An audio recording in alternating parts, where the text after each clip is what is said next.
In the small, wind-swept town of Eldridge Hollow, nestled deep within the shadows of mist-covered mountains, stories of cursed creatures lingered in the air like the freshness of impending rain.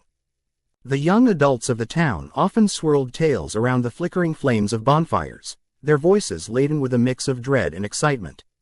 However, none could compare to the lore of the old Hollow Woods, the darkest, thickest part of the woods where light stood no chance of penetrating.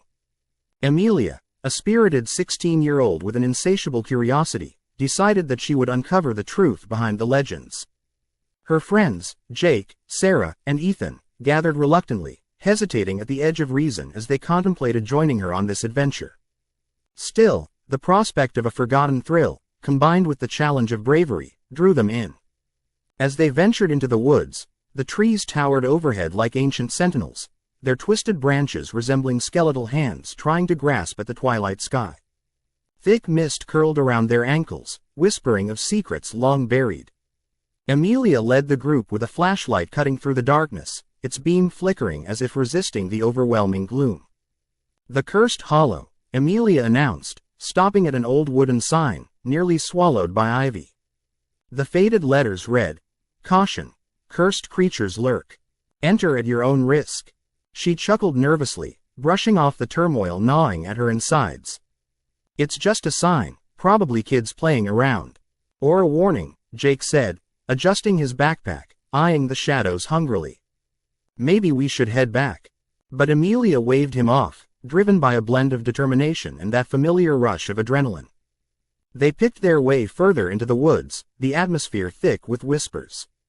Each footstep echoed like a heartbeat, and as the trees pressed closer together, a chill enveloped the air, making their breaths visible, white and fleeting. Suddenly, the group stumbled upon a clearing where wildflowers, pale and ghostly, danced among thorny vines. At the center lay an ancient stone altar, engraved with indecipherable symbols.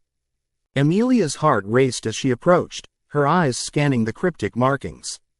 Sarah, however, felt a shiver race down her spine. "Guys, I don't think we should be here," she murmured softly, the anxious tremor in her voice barely audible over the rustling leaves. Amelia brushed it off again, leaning closer to get a better look. Ignoring Sarah's apprehension, she reached out to touch the altar's surface. The moment her fingers brushed against the stone, a tremor surged through the ground, as though the earth itself was awakening from a long slumber. A low growl reverberated from the shadows, causing Jake to freeze. "Did you hear that?" His voice was thick with terror. Before anyone could answer, the atmosphere shifted.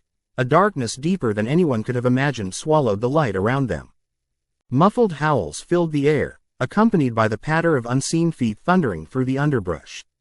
The night erupted into chaos. "Run!" Amelia shouted, turning to flee.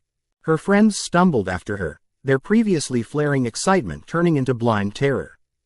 They dashed through the woods, branches clawing at their clothes like the desperate hands of forgotten spirits. The growls grew closer, the air sizzling with tension.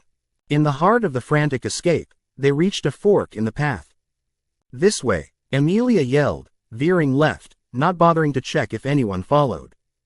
Behind them, the growl, now echoing with a twisted blend of human-like agony and savage bestiality, fueled their survival instincts.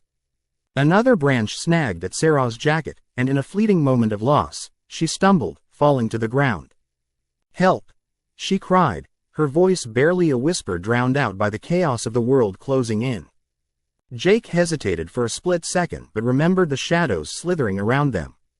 With a frantic strength, he pulled her up, but a shadow dashed past them, too swift, too dark. In that instant, it lunged at Sarah, sharp claws gleaming in the moonlight as they tore into her flesh. "No!" Ethan screamed, pulling her away as the creature vanished into the shadows, leaving only Sarah's piercing wail in the air. Desperate, they fled down the path, and Amelia's chest heaved as panic clawed at her mind, but a voice echoed, reverberating through the recesses of her thoughts, "You awakened them." Finally, the trees thinned, and the moonlight poured like silver through the canopy. But as they burst out of the woods, relief turned to horror. No one was following. Sarah was gone, consumed by the cursed creatures of old Hollow Woods. They felt her absence as bitter agony, an emptiness that lingered as a constant reminder of their bravery turned to foolishness. Amelia, Jake, and Ethan never spoke of the incident again. Eldridge Hollow continued to breathe its shadows, haunted by the memory of a friendship lost to legends and curses. Deep within the old hollow woods, the harmony of cursed creatures thrived, forever waiting for the next curious souls who dared to unravel the mysteries of what lay beyond the whispers.